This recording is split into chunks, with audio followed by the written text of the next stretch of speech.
Sa simple pagtulong mo, mayroong buhay na naisasalba, mayroong pamilyang umaangat.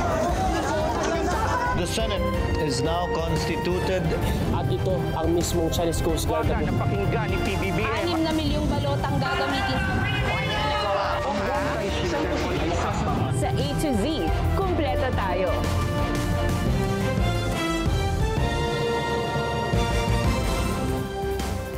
Luzon, Visayas, Mindanao at buong mundo. Ngayon ay Miyerkules, October 15, 2025. Ako, si Stanley Gahete at ito ang Balitang A to Z.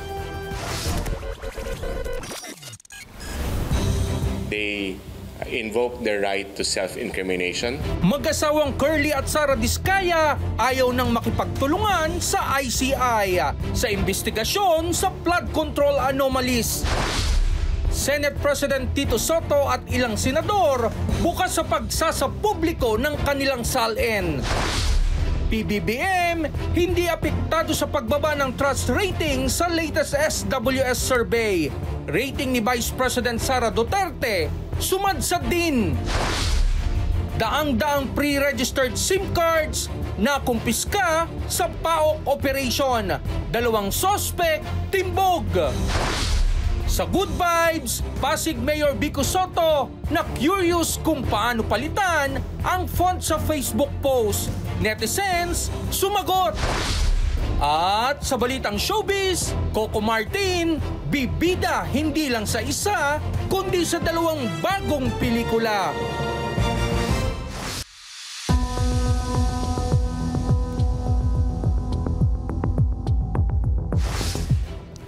Magandang gabi, ang pinakamalaking balitang tinutukan natin ngayon. Hindi na sila makikipag-cooperate pa. Yan ang binitawan ng mag-asawang Sara at Curly Diskaya sa ikatlo nilang pagdalo sa investigasyon ng Independent Commission for Infrastructure ngayong Miyerkules. Inihayag yan matapos ang personal na pahayag ng isang commissioner ng ICI sa isang panayam na wala siyang nakikitang nadidiin na personalidad na maaring ilagay sa Witness Protection Program kahit na ang mga Diskaya. Git naman ng komisyon, hindi naman ito maapektuhan ang takbo ng investigasyon sa maanumalyang flood control projects. Ang detalye sa Balitang A to Z, hatid ni Naomi Almohano. Takbuhan at habulan na tila nakikipag-unahan sa pabilisan. Ganyan muli ang naging eksena sa tanggapan ng Independent Commission for Infrastructure ngayong Miyerkules, October 15. Hanggang kaya, maaari nilang iwasan na parabang hindi nadidiin sa usapan. Habang si Curly Diskaya kasi maayos na dumaan sa isa sa main doors ng gusali. Ang asawa nitong si Sara Diskaya todo iwas pa rin sa media. Nagpaikot-ikot muna sa ICI ang kanyang sasakyan bago tuluyan sa likod ng opisina dumaan.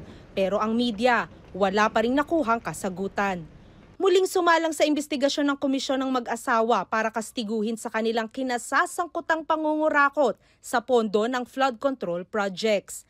Pero ang kanilang pasabog ngayong ikatlong pagdinig, hindi na sila makikipagtulungan pa sa komisyon. They invoked their right to self-incrimination and manifested that they will no longer cooperate with the investigation being conducted by the ICI. Ayon kay Hosaka, nag-ugat ng desisyon ng mga Diskaya sa pahayag ni dating Public Works Secretary at ngayon miyembro ng ICI na si Rogelio Babe Singson sa one-on-one interview sa kanya ng news anchor na si Karen Davila sa YouTube channel nito. Nang tanungin kasi ni Davila kung meron sa mga nadidiin ang maaring mapasama sa Witness Protection Program. State witness? No way. I'll push it. Okay. Diskaya, Bryce Hernandez, Alcantara, kahit sino sa kanila, wala. Personally, no way. They are not the least guilty. They are not. Ayon kay Hosaka, personal na pananaw ito ng commissioner gaya ng paliwanag nito sa interview. Personally, I'm talking as an individual but not as a commission because we have agreed that it has to be as much as possible unanimous, no? But kung may mga deadlock and so on, majority. No? He qualified that as his own and not by the commission.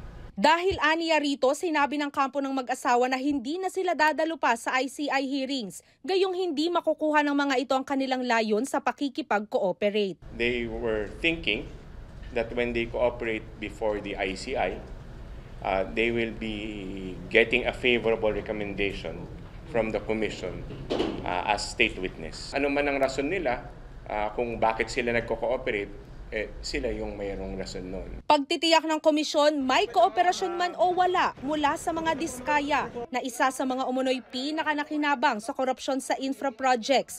Patuloy pa rin ang kanilang investigasyon at pagrekomenda ng mga kaso sa Office of the Ombudsman. Marami naman tayo mapapagkuhanan ng information. In fact, ang dami nang nagte-testify. And pagdudugtong-dugtong natin lahat yan. Para sa Balitang A to Z, Naomi Almohano. Saglit na inilabas sa Senado ang pinatalsik na DPWH Bulacan engineer na si Henry Alcantara matapos magreklamo ng pananakit sa dibdib nitong Lunes. Ayon kay Senate Sergeant at Arms Police Major General Mau Aplasca, dinala si Alcantara sa Pasay Medical Center para isailalim sa ECG at iba pang test. Lumabas sa resulta na muscle spasm lamang ang sanhi ng kanyang pananakit. Kaya makalipas ang 2 oras, agad siyang ibinalik sa Senate detention. Kasama ni Alcantara na nakadetine ang 2 dating DPWH engineer at isang kontratista kaugnay ng korupsyon sa mga flood control projects.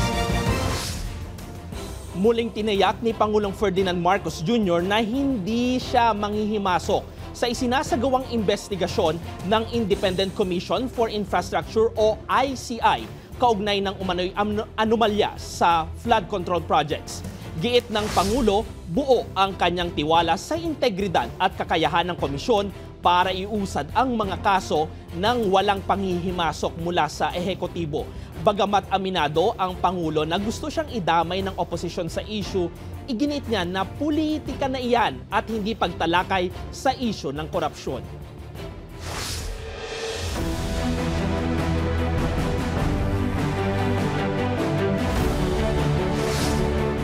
Handa si Senate President Tito Soto na isa publiko ang kanyang Statement of Assets, Liabilities and Net Worth sa gitna ng utos ni Ombudsman Jesus Crispin Remulla na payagan ang publiko na i-access ang SALN ng public officials.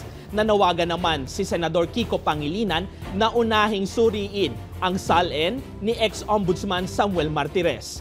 May balitang A to Z, si Ace Cruz. Bukas si Senate President Tito Soto na sa publiko ang kanyang Statement of Assets, Liabilities and Net Worth o SALN.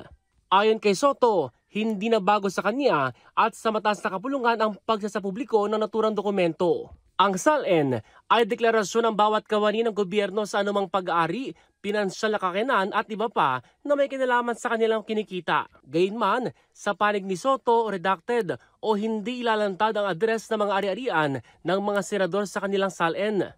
Pabor dito ang ilang majority block senators gaya ni Deputy Majority Leader J.V. Ejercito na anyay napapanahon lalo't gusto ng taong bayan ang transparency sa gitna ng anomalya sa flood control issues. Wala ring nakikitang problema rito si Committee on Finance Chairperson Min Gatchalian. I'm very open to this. Another way kasi of looking at SALN, tugma ba ito sa kinikita natin? Dahil kung hindi siya tugma, may problema. At ito rin yung importante rin dito, yung mga dinideclare mo. For example, kung may hindi ka dineclare na negosyo o lupa, then dito natin makikita. Wala rin pagtutol ang ilan pang senador. Maliwanag naman yung batas that has to be made available for transparency and accountability. Magandang hakbang ito para masimulan na ang paglilinis ng ating gobyerno. Itong pagiging normal ng transparency, mahalaga ito. At sana nga isa ito sa mga unang hakbang patungo sa hinahanap ng taong bayan. Suportado rin ni Senate Deputy Minority Leader Joel Villanueva ang pagsasapubliko ng SALN lalo't sa halos 25 years anyang pagiging public servant ay transparency at accountability ang kanyang isinusulong. Nitong Martes, ipinag-utos ni Ombudsman Jesus Crispin Remulla na payagan ang pag-access ng publiko at ng media sa SALN ng public officials. Anya, karapatan ito ng taong bayan bilang panangga laban sa korupsyon at pang-aabuso sa kapangyarihan. Sakop na utos ang SALN ng Pangulo, Pangalawang Pangulo, pinuno ng mga constitutional office at mga opisyal ng lokal na pamahalaan. Pagbaliktad ito sa naunang utos ni dating Ombudsman Samuel Martires na naghihigpit sa pag-access ng publiko sa SALN dahil kailangan muna ng consent o pagpayag ng mga concerned official. Kaya tingin ni Senador Pangilinan, doon sila mag-umpisa kasi Siyempre tinago, di ba? Bakit kaya, di ba? Baka sakaling malaman natin ano yung dahilan bakit hinigpit, di ba? So, but anyway, of course, that's up to the current ombudsman to decide. Samantala, sinabi ni Senate President Soto na magkakaroon ng caucus sa majority black senators para alamin ang bawat posisyon nila sa usapin. Para sa Balitang A to Z, Ace Cruz. Dedma ang palasyo sa pagsadsad ng tiwala ng publiko kay Pangulong Bongbong Marcos Jr. batay sa pinakahuling survey ng social weather stations. Ayon kay Communications Undersecretary Claire Castro, hindi iniintindi ni PBBM ang mga survey bagkus mas mahalaga sa kanya na maramdaman ng mga Pilipino ang serbisyo ng pamahalaan, lalo na ang paglaban sa korupsyon. Mula sa 48% kasi nitong June, bumaba sa 43% ang trust rating ng Pangulo ngayong Setyembre. Iginiit din ng palasyo na nag-utos ang Pangulo ng mga investigasyon sa mga maanumalyang proyekto sa flood control projects. Matapos niyang pagsabihan ang mga tiwaling opisyal sa kanyang ika-4 na SONA. Samantala, bumaba rin ang tiwala kay Vice President Sara Duterte mula 61% noong June, sumadsa din siya sa 53% nitong nakaraang buwan. Nanindigan si Vice President Sara Duterte na nananatiling committed ang kanyang tanggapan sa paghatid ng serbisyo sa mga Pilipino sa kabila ng pagbaba ng kanyang trust rating sa pinakabagong survey. Samantala, nanindigan si Pangulong Ferdinand Marcos Jr. na nananatili sa matibay na pundasyon ang kanyang administrasyon sa kabila ng mga umano'y pagsubok na paangatin ang mga balak na destabilization sa pamahalaan at umano'y planong kudeta sa kasundaluhan. Ayon sa Pangulo, patuloy ang suporta ng mahalagang sektor ng lipunan sa mga programa at adhikain ng administrasyon. Gayunpaman, aminado ang Pangulo na delikado rin ang maging kampante kaya patuloy niyang titiyakin na mananatiling kaalyado at suportado ang lahat ng sektor. Bukas din si Marcos sa dialogo sa mga grupong may hinaing para mapakinggan ang kanilang mga panig at mapagtibay ang kooperasyon sa gobyerno. It is dangerous for someone in my position to be complacent. To say, don't worry, everybody. Kung may reklamo, bukas naman kami. Sige, magreklamo kayo, sabihan nyo sa amin.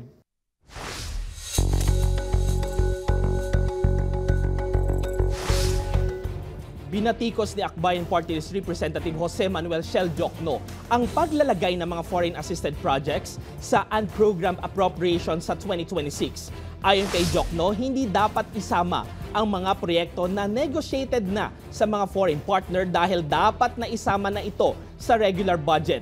Iginit din ng kongresista na dapat linisin ang budget at magkaroon ng zero unprogrammed appropriations para maipakita ang disiplina sa gastusin at transparency sa pondo ng bayan. Aminado rin si Diokno na mahirap i-guarantee na walang pork barrel sa 2026 budget. Kailangan din daw na manatiling mapagmasid ang akbayan sa posibleng maliliit na pang-aabuso sa pondo ng taong bayan. You know, as a member of the minority, my job is to be a fiscalizer. And while in as much as I would like to say that there's no pork, I think it's in the nature of the way politics operates in our country that there are politicians who will continue always to find ways to put pork into the budget.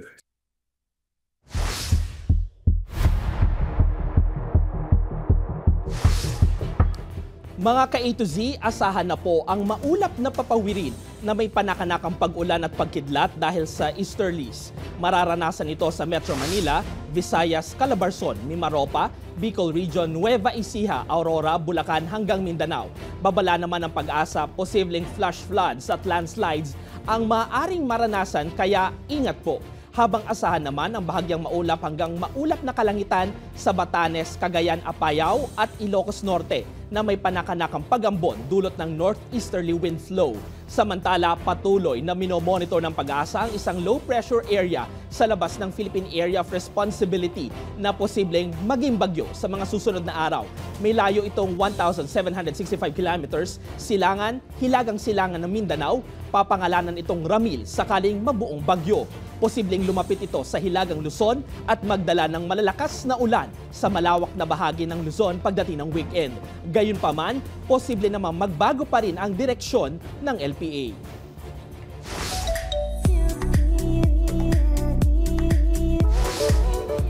New talent unlock. Trending na trending ngayon sa social media ang aktor na si Aljur Abrenica dahil sa kanyang cover songs. Sa uploaded videos ni Aljur, feel ng aktor ang pagkanta na tila bawat lyrics dama niya ang kahulugan nito. Kapansin-pansin din kasi ang facial reaction with emotion at ang sobrang diin ng pagkanta. Kaya naman aliw ang mga netizen na nakakapanood ng video. Halo-halong reaksyon naman ang shinare ng netizens sa paandar ni Aljur ngayon. Susunod, daan-daang pre-registered SIM cards na kumpiska sa PAOK operations. 2 suspect, timbog. At sa Good Vibes, Pasig Mayor Vico Soto na curious kung paano nga ba palitan ang font sa Facebook post. Netizens sumagot. Abangan ang kompletong ulat sa pagbabalik ng Balitang A to Z.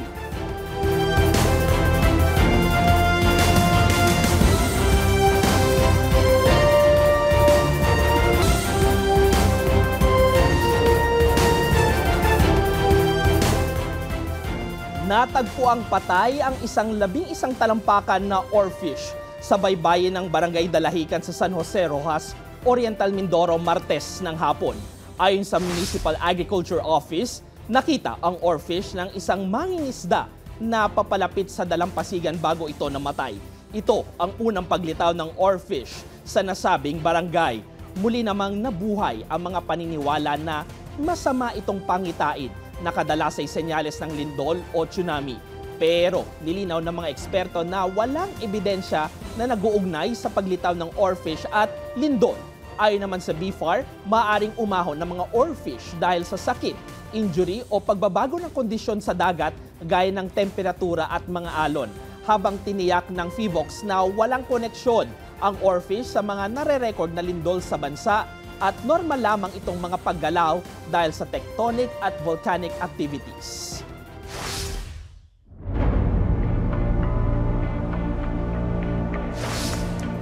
Nasa kote ng Presidential Anti-Organized Crime Commission ang 2 suspect na nagbebenta ng mga pre-registered SIM card. Ayon sa PAOK, gumagamit ang mga sindikato ng peking impormasyon para mairehistro ang bulto-bultong SIM cards na siya namang ginagamit sa iba't ibang scam. May balitang A to C, special report, si Kim Salinas. Ito, nagtatrabaho sa ano? Hindi pa nagagamit to pero naka-registered na to. Yes, sir. Na-recover ng mga tauhan ng Presidential Anti-Organized Crime Commission ang mga SIM card na brand new pero nakarehistro na. Ayon sa isang informant ng PAOK, talamak ang online na bentahan ng mga pre-registered SIM card at karaniwan na bultuhan ang transaksyon. Sa isang ID sir, kaya na ng 50 eh. 50 ang ano eh. Sa isa na ito, kaya na sir 50 kaso madaling maban yung ano nun, mga application na. Ikinasa ang entrapment operation ng PAOK at PNP sa Las Piñas City noong gabi ng October 9. Yung mga SIM card. Nahuli ang 2 suspect at nakumpiska ang 240 na piraso ng pre-registered SIM card. Ang bentahan kasi nila to 300 to 500 ang isa. So obviously talagang pinagkakakitaan na nila kasi nga online tinitinda nila eh. Pag umorder ka ng 500 na pre-registered SIM cards, bibigyan ka nila. Pag umorder ka ng 1,000, kayang-kaya nila.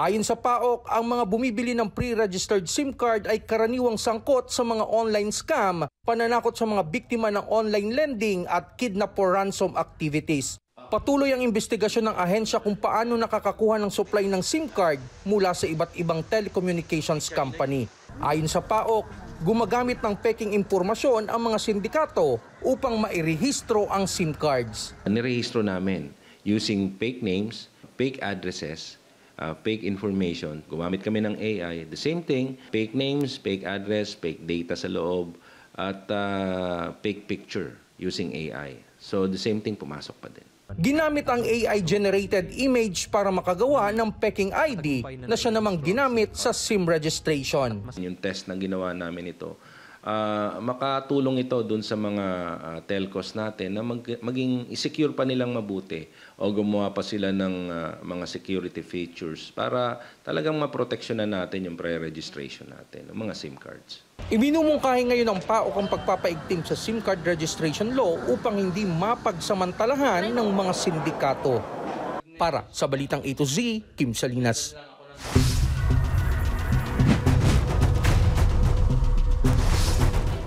Aminado ang bagong itinalagang chairman ng Office of Transportation Cooperatives na si Atty. Teofilo Guadis III na humaharap sa malalaking problema ang PUV modernization program ng pamahalaan. Ayon kay Guadis, maraming transport cooperatives sa iba-ibang lugar sa bansa gaya ng Region 6, Cagayan de Oro, General Santos, Cebu at Metro Manila ang hindi nakakabayad sa kanilang mga bank loan para sa modern jeepneys na umaabot umano sa hanggang 100 milyong piso ang utang ng iba. Iginit naman ni Guadis na hindi korupsyon ang problema, kundi fiscal mismanagement dahil ang pondo para sa loan payment ay ginagamit sa mga personal na luho gaya ng pagbili ng sasakyan.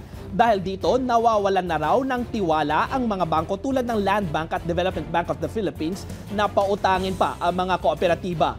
Plano namang ipa-restructure ni Guadis ang mga loan mula sa 5 taon hanggang 8 o 10 para mas madaling bayaran. Maglo-launch din ang financial training para sa mga miyembro ng kooperatiba na dati ay mga tsuper para maisalba ang sitwasyon. Dinipensahan ni Senador Francis Chis Escudero ang 30 million pesos na donasyon na natanggap niya mula sa isang kontratista ng gobyerno noong 2022 national elections. Sa kanyang pagsagot sa show cause order ng COMELEC, sinabi ng kampo ni Escudero na legal at idineklara ang mga ito alinsunod sa batas ang naturang donasyon. Matatanda ang pinagpapaliwanag ng COMELEC si Escudero at ang kanyang donor na si Lawrence Lubiano na Centerways Construction and Development Incorporated sa paglabag umano sa Omnibus Election Code na nagbabawal sa mga government contractor na mag-donate sa mga kandidato. Isinumite rin sa Senado ang isang ethics complaint laban sa senador matapos umanong makakuha ang kumpanya ni Lubiano na mahigit 16.6 billion pesos na kontrata sa Sorsogon mula 2021 hanggang 2025 matapos ang donasyon. Itinanggi naman ni Escudero ang anumang irregularidad at iginiit na personal na donasyon ito mula sa isang kaibigan habang sinabi ni Lubiano na personal niyang ginawa yon at hindi bilang kontratista.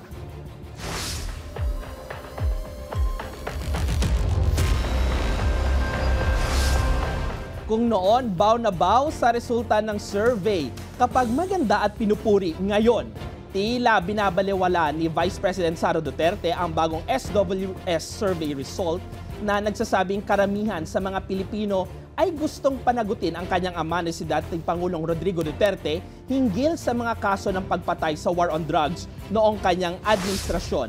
Ayon kay VP Sara, hindi daw nakakatulong ang survey sa Pilipinas dahil nangyayari sa International Criminal Court sa The Hague, Netherlands ang paglilitis sa kaso.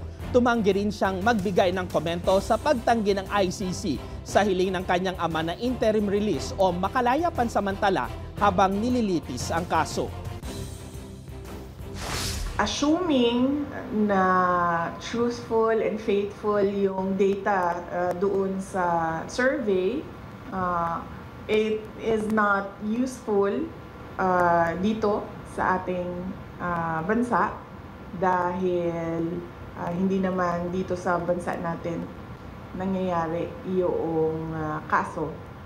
So, I guess for the ICC court to think about if at all pinagbabasihan yan nila.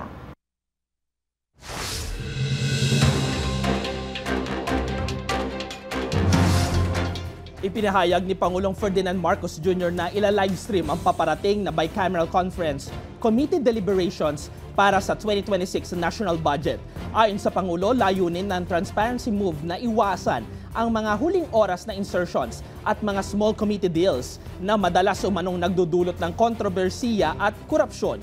Lumabas sa bagong Pulse Asia survey na 71% ng mga Pilipino ang naniniwalang mapapanagot ang mga tiwaling politiko at mga kasabwat sa umano'y korupsyon sa mga flood control projects. Karamihan o 90% din ang naniniwalang may sabwatan sa pagitan ng mga opisyal ng executive, mga mambabatas at mga pribadong kontratista sa pang-aabuso ng bilyong-bilyong piso para sa flood relief funds.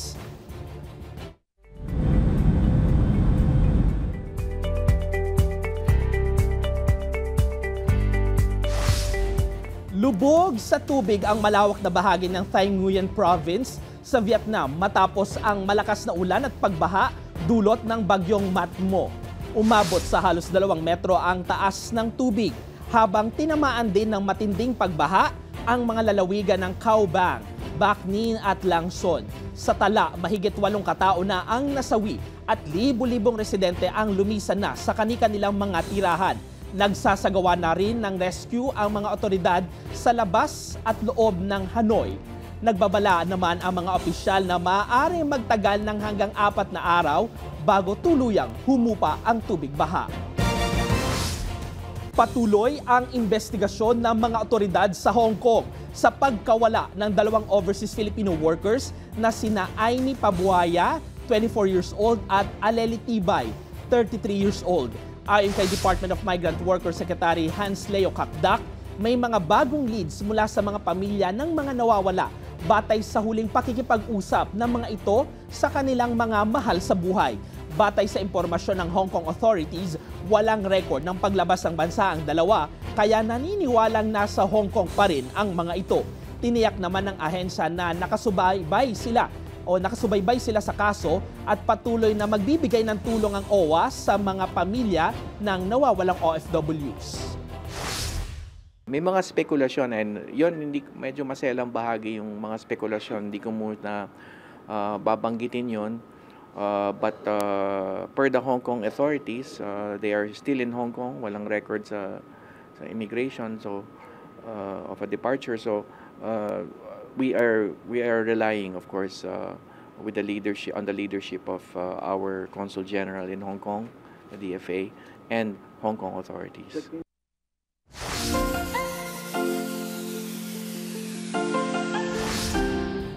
Kiniliti na naman ni Pasig City Mayor Vico Soto ang netizens sa naging komento niya tungkol sa pagpapalit ng font style sa social media post. Sa seryosong post kasi ng Pasig City Public Information Office Facebook page, ang naging comment ni Mayor, paano gawin ang iba-ibang font? Laugh trip naman ang netizens sa comment section ng naturang post dahil sa hirit ni Mayor na parang Gen Z na Gen Z ang dating. Sa aming pagbabalik sa balitang showbiz, Coco Martin, bibida hindi lang sa isa, kundi sa 2 bagong pelikula. Manatiling nakatutok, kayo po ay nanonood ng Balita A to Z.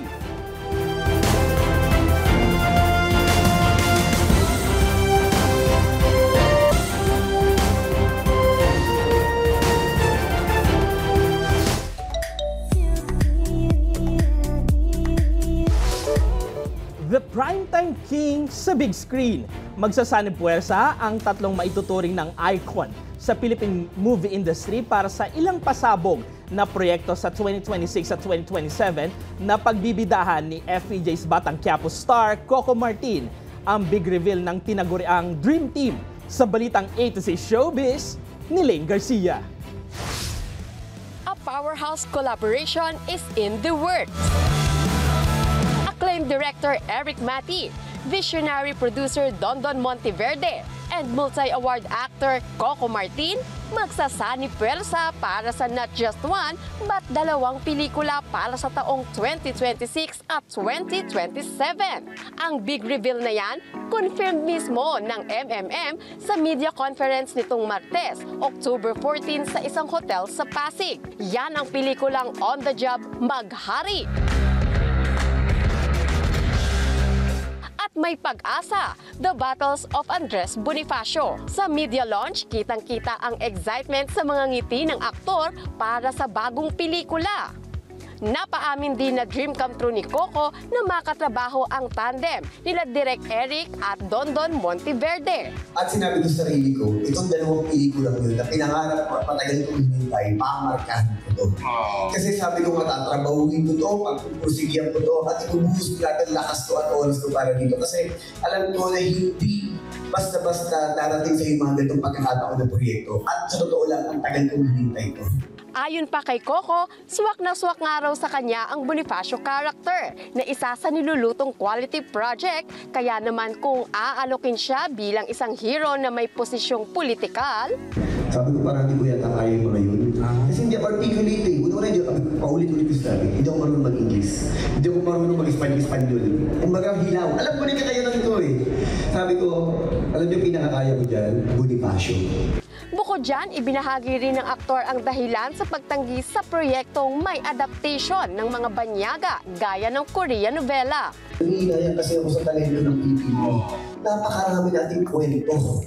Napakaganda ng kultura ng Pilipino. Napakarami pa natin pwedeng i-share sa buong mundo.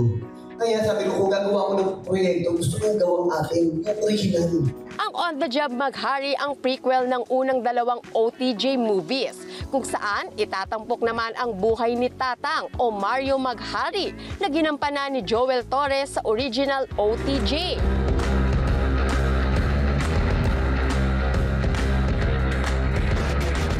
At may pag-asa, The Battles of Andres Bonifacio na tatalakay sa mga naging laban ni Andres Bonifacio.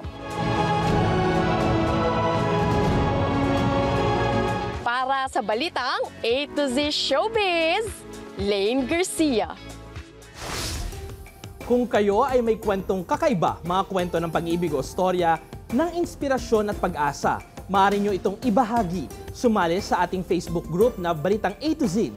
Panoorin ang replay ng ating programa at sundan ang ating social media pages. Hanapin lamang ang Balitang A to Z. Ang ating pabaong quote of the night ngayong Miyerkules ay mula sa dating Pangulo ng US na si Abraham Lincoln. Sabi niya, hindi mo matatakasan ang pananagutan ng bukas kung iiwasan mo ito ngayon. At yan ang mga balita at impormasyon, mga kwentong may dalang inspirasyon na tinutukan ng Balitang A to Z. Sa ngalan po ni Barbie Mulak, ako, si Stanley Gahete. Maging maalam, makialam. Magandang gabi, Pilipinas!